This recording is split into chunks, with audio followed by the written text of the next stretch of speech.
del femicidio este fin de semana hubo otro intento, lo que va de 2017, van 7 asesinatos. Además se vota hoy, se sanciona hoy en el Senado la ley que crea la figura penal del femicidio como un agravante de homicidio y fija penas de entre 15 y 30 años. Y de esta ley vamos a hablar con nuestro invitado Jorge Díaz, fiscal de Corte. Buenos días, gracias por acompañarnos. Buenos días, muchas gracias a ustedes por la invitación.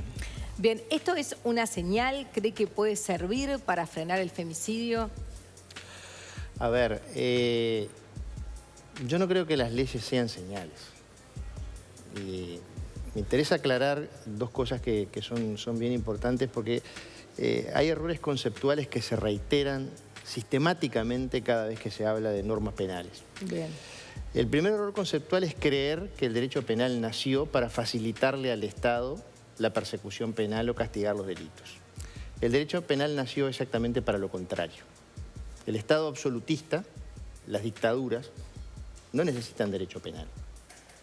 Castigan como quieren a quien quieren. Como quieren, a quien quieren, cuando no quieren, les importa el de derecho. la forma que quieran. Es para defendernos. El derecho penal nace precisamente para poner un freno al poder punitivo del Estado y el principio de legalidad es la columna fundamental. Es decir, no hay delito sin ley que lo establezca, no hay pena sin ley que lo establezca.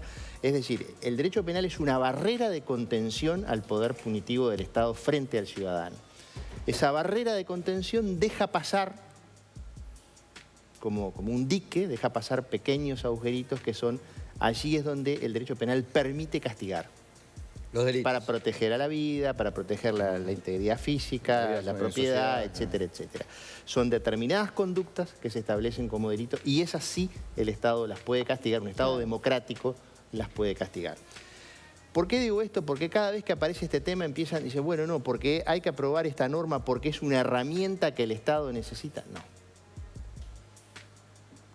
Quien crea que el derecho penal facilita el poder, que el Estado pueda perseguir mejor, está equivocado. Es interesante porque probablemente escuchemos algo de eso hoy en la argumentación en el Parlamento. Son los mensajes que recibe la ciudadanía, ¿no? Yo lo escucho permanente y sistemáticamente en cuanto a entrevista de prensa hay a este tema y es un error conceptual importante. Díaz, entonces eso significa que no necesariamente si se aprueba esto va a cambiar el panorama de lo que es... La segunda cuestión es si tiene un efecto disuasivo o no disuasivo. Claro. Yo lamento informarles que la pena no tiene un efecto disuasivo. Lo que permite el derecho penal es castigar una conducta porque viola un determinado bien jurídico tutelado, la vida, la integridad física, la libertad sexual, etcétera, etcétera, que el legislador, como representante de la sociedad, entendió que debía castigarlo porque son bienes jurídicos muy importantes que hay que proteger y que con su conducta o con determinada conducta vulnera esos bienes, en esos casos se lo castiga. Pero la pena es pena. Lo que permite la creación de un delito o la creación de un agravante es sancionar penalmente una determinada conducta. ¿Un delincuente no deja de delinquir pensando en la posible pena futura? El análisis de riesgo que hace un delincuente a la hora de cometer un delito, si es que lo hacen los delincuentes profesionales, digamos, no es qué pena me va a tocar, es si me van a agarrar o no. Claro. Pero además una cosa es robar un banco y otra cosa es un delito de violencia doméstica con la pareja, ¿no? Pero, a ver, yo soy un partidario de la creación del agravante del feminicidio.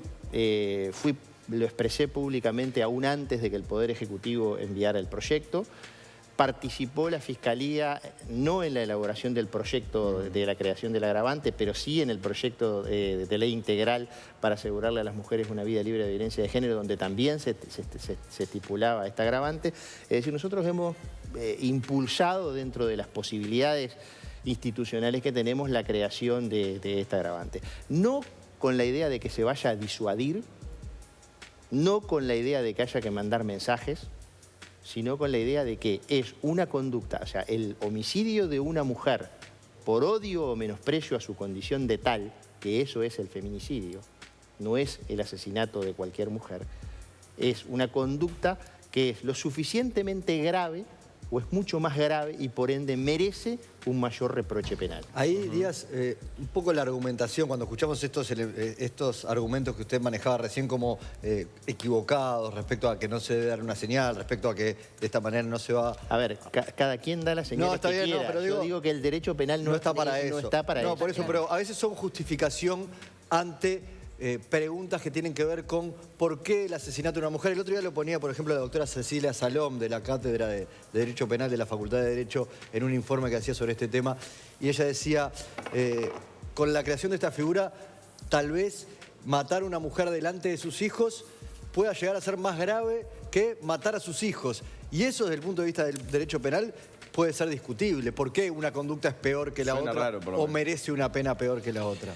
Bueno, lo primero que tenemos que discutir es el concepto de feminicidio y es, vuelvo a repetir, la muerte de una mujer por odio o menosprecio a su condición de tal. Eso es básicamente el concepto.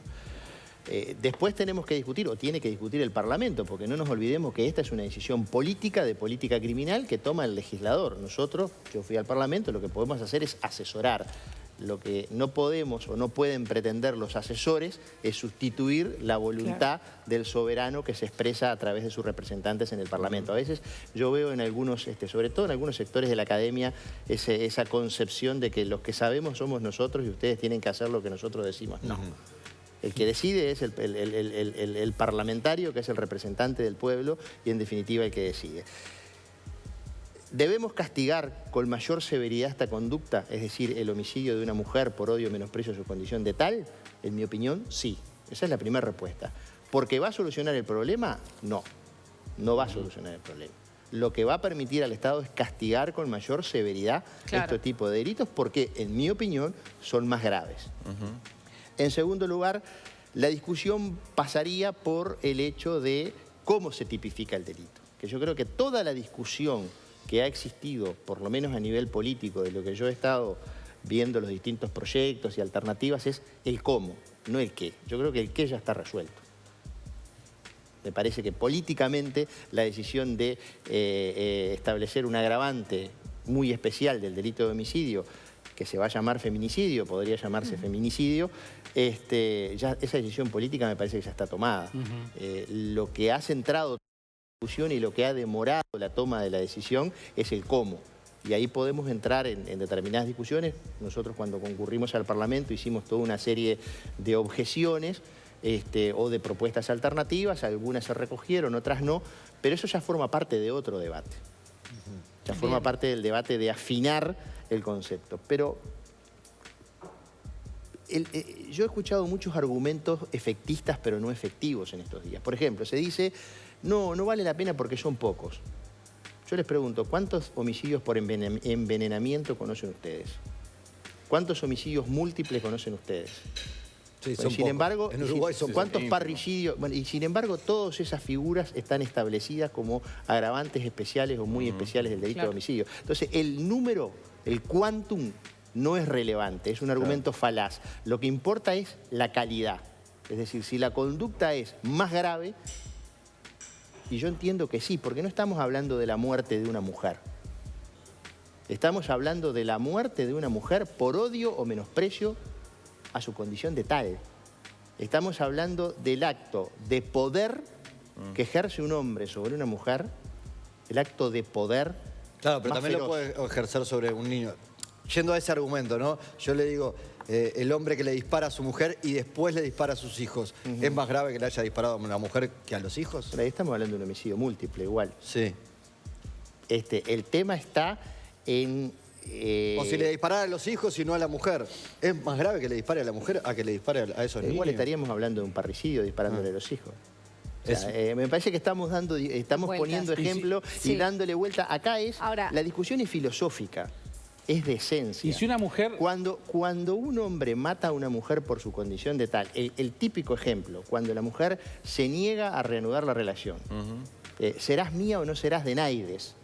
Como se escuchaba en los radioteatros allá en el interior cuando yo era niño. Eso es la esencia del patriarcado. Ese es el ejercicio del poder de un hombre sobre el cuerpo de una mujer porque es de su propiedad. Y no tolera, no permite que la mujer tome una decisión por sí. Pero eso no lo resuelve la norma penal. Con este proyecto sí. Pero, por ejemplo, hoy, si había una relación de concubinato que había cesado, como el caso de Valeria Sosa, por ejemplo, claro, impide la tipificación de un agravante y queda en un homicidio simple. Bien, hay algunos que dicen que en realidad es inconstitucional porque viola la igualdad ante la ley. Esa es otra moda que se ha instalado en el Uruguay de que cuando algo no me gusta es inconstitucional. El principio de igualdad no es tratar a todas las situaciones por igual, sino que la igualdad se logra tratando a situaciones desiguales en forma desigual. Yo no conozco ningún caso de muerte de un hombre por parte de su mujer porque se niegue a restablecer la relación. Es decir, en este país cuando las mujeres matan a sus compañeros, a sus concubinos o a sus esposos, lo hacen generalmente, y eso es lo que la experiencia indica, para dar fin a una situación de abuso que se viene prolongando en el tiempo. Y cuando los hombres matan a sus esposas, generalmente es cuando ellas se quieren liberar. Eso es lo que indica la experiencia. Es muy distinto. Y es completamente distinto. Entonces, yo creo que en algún momento deberíamos dejar de lado esta moda de que todo aquello que no me gusta es inconstitucional. El problema es cuando la Suprema Corte dice que sí, que es inconstitucional. Bueno, se planteará ante la Suprema Corte y se discutirá. No son tantas las leyes que la Corte declara inconstitucional en comparación, y eso se lo digo con datos concretos, en comparación con la cantidad impresionante de recursos de inconstitucionalidad que se presentan. Claro. Es decir, si uno hace una comparación de la cantidad de leyes, por ejemplo, un solo ejemplo, la ley de medios, se impugnaron 208 artículos. La Corte declaró inconstitucional 5. Es decir, ojo también con que... Abusar del recurso. Es un derecho del ciudadano plantear el recurso, pero no creamos que por el mero hecho de plantear el recurso y presentarlo ante los medios de comunicación, automáticamente la norma se transforma en No, y hay que ser preciso además con cuál es la inconstitucionalidad, porque de repente es un artículo o el inciso de un artículo y se habla de toda la ley, como puede ser el ejemplo de la ley de medios. Bien, fiscal, muchísimas gracias por acompañarnos esta mañana. Muchas gracias a ustedes por la invitación y un gusto como siempre. Muchas gracias.